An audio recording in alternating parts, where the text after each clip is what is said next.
Bienvenue sur un nouvel épisode de Mourad TV, un peu petit cet épisode, un épisode pour réagir à l'actualité, une actualité qui ne concerne pas complètement l'Olympique de Marseille, mais un petit peu, je m'explique, c'est la signature de Lassana Diarra au PSG. Alors bien sûr, ça nous surprend absolument pas, ça fait un long moment que c'est dans les papiers et on sait que Lassana Diarra, il s'en tape un petit peu des clubs dans lesquels il passe, de l'amour que les supporters peuvent lui porter ou de ce genre de choses. Lui, c'est un mercenaire au sens pur, une personne qui monnaie son talent, qui va là où ses intérêts sont au niveau financier, au niveau sportif un petit peu, mais même l'équipe de France, il a jamais fait des sacrifices incroyables. Alors sans doute que lui nous dirait le contraire et qu'il s'énerverait un peu comme il s'était énervé la première fois où notre tête brûlée Benjamin Courme lui avait demandé en zone mixte est-ce qu'il allait signer au PSG. Voici sa réaction. Ma situation, elle est simple, hein.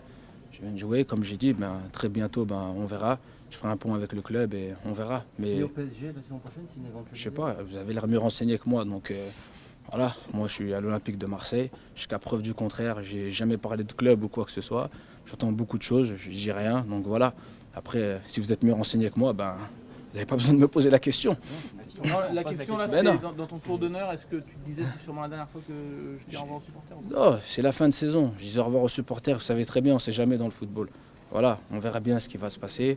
Voilà, j'ai pas peur de le dire aujourd'hui, oui, il y a de grandes chances que je quitte l'Olympique de Marseille. Voilà, avec le nez bien haut, Lassana Diarra a expliqué que voilà, lui c'est mieux que tout, de toute manière tout le monde lui en veut, c'est un peu l'archétype de ce footballeur français de la génération précédente qui est un peu, c'est tout le monde est toujours contre moi, mais moi je sais ce que je fais, que les supporters arrêtent de m'en vouloir. Et moi c'est là-dessus où je voudrais en revenir parce qu'il y a une toute petite polémique, parce que les supporters marseillais, bien sûr qu'ils en veulent à Lassana Diarra, mais c'est loin de faire saigner leur petit cœur, c'est clair et net, ils s'y attendaient, ça fait plusieurs mois, plusieurs années qu'ils s'y attendaient, mais il y a quand même ce truc, à un moment il faut arrêter de jouer avec les supporters, parce que je vous rappelle que Lassana Diarra, il avait déclaré à l'époque où il portait le maillot de l'Olympique de Marseille. Je suis né à Paris, mais mon cœur brille pour l'écusson de l'OM, quelque chose dans ce style-là. Et puis là, Paris, c'est mon club de cœur. On a vu ça aussi à une plus large échelle avec Mkhitaryan et Alexis Sanchez qui ont récité pratiquement le même discours l'un et l'autre en arrivant à Arsenal et à Manchester. Il y a un peu plus de 12-18 mois, Mkhitaryan il disait que c'était son rêve, c'était de jouer à Manchester. Maintenant son rêve c'est de jouer à Arsenal. Voilà, Lassana Diarra c'est un peu ça, mais puissance 1000 parce que c'est un mec qui prend des décisions que selon ses intérêts, même pas sportifs, mais vraiment financiers. Donc là, voilà, il part se relancer au PSG et lorsque l'Olympique de Marseille va jouer contre lui, forcément, il y aura une grande haine des supporters à son encontre et on va sans doute entendre des mecs dire « Oui, mais quand même, les supporters, ils devraient un peu se remettre en question parce que le football, c'est un business et s'ils n'arrivent pas à comprendre ça et s'ils s'accrochent à des valeurs complètement obsolètes comme l'amour du maillot, il faut qu'ils changent de sport. » Donc ça, c'est le discours dominant qu'on entend un peu partout, c'est ce genre de discours. Donc les supporters, il faut qu'ils soient un peu à la solde des joueurs. Ce sont les supporters qui doivent s'adapter aux joueurs. Ce sont les supporters qui n'ont pas le droit de siffler et d'insulter Mathieu Valbuena lorsqu'il signe à Lyon. Parce que, bien sûr, les supporters doivent quelque chose à Mathieu Valbuena. Parce que Mathieu Valbuena nous a donné certaines émotions, etc. Alors on voit toujours ce versant-là. Ce versant-là, il est toujours très bien mis en valeur. Ce sont les supporters qui doivent quelque chose aux joueurs.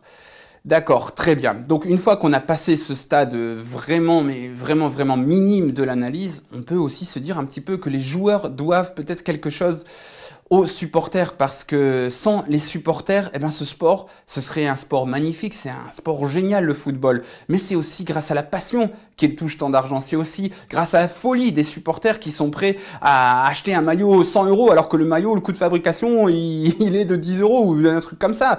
Eux, ils sont prêts à lâcher ça, ils sont prêts à lâcher des fortunes pour un abonnement à l'année, ils sont prêts à ça, et eux, pourtant, c'est eux encore qui devraient donner aux joueurs. Ça a tendance quand même un peu à m'insupporter.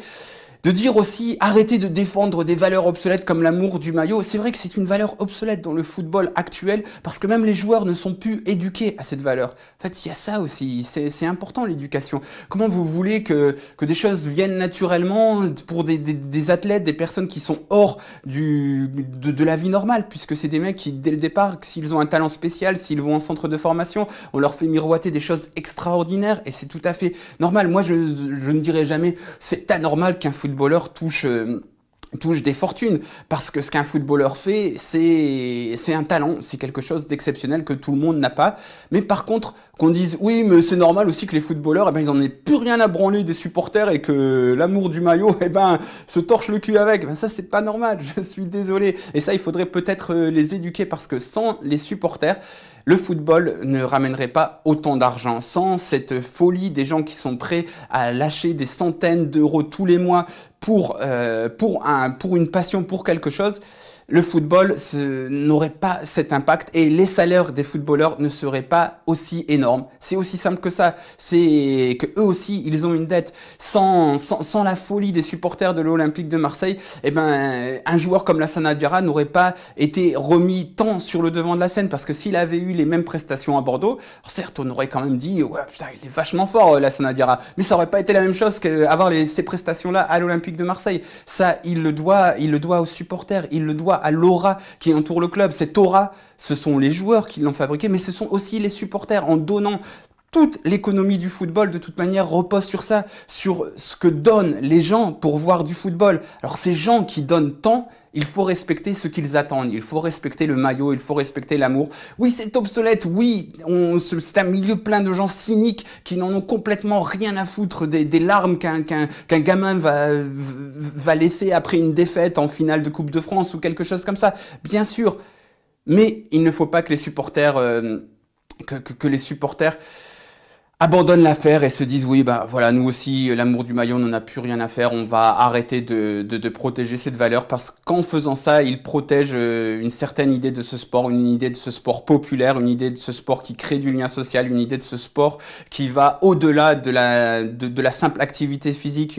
C'est une activité qui rassemble. Alors on a tous les politiques, je vais pas vous faire un discours à la Gaudin en vous expliquant oui, machin, truc, le mec qui connaît rien du tout au foot et qui va t'expliquer oui, mais grâce à l'Olympique de Marseille, on réunit toutes les strates sociales, etc. Mais c'est vrai aussi, le football, on en a fait des tonnes sur la France Black, Paul Amber et tous ces machins-là, en 98, en expliquant que ça avait été un outil de cohésion sociale, et c'est en partie vrai.